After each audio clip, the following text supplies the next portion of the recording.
Star प्रवाहावरील Muramba या मालिकेत अनेक रंजक वळणं पाहण्यास मिळत आहेत. रेवाच्या खोट्या प्रेग्नन्सीचं सत्य सगळ्यांसमोर आणण्यासाठी रमा आणि अक्षयचे प्रयत्न सुरू आहेत. तर आपलं सत्य कोणाला कळू नये म्हणून रेवाचे प्रयत्न सुरू आहेत.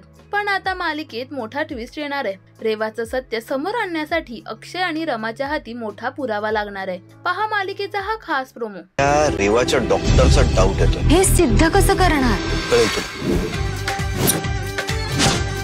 आप हमें एक फर्जी सर्टिफिकेट लिख के दीजिए जी माँ लिखी है कि हमारी जोरू गर्भवती है. डॉक्टरने रेवाचे खोटे प्रेग्नन्सी रिपोर्ट बनवल्याचं सत्य बाहेर येईल का? रेवाचं सत्य सगळ्यांसमोर आणण्यात अक्षय आणि रमाला यश मिळेल का? मालिकेत पुढे काय घडणार हे जाणून घेण्यासाठी पाहायला विसरू नका. मुरंबा सोमवार ते शनिवार दुपारी 1:30 वाजता फक्त स्टार प्रवाहावर. मराठी टेलिव्हिजन विश्वातील बातम्या, अपडेट्स आणि गॉसिपसाठी सबस्क्राईब करा राजश्री मराठी शोबज.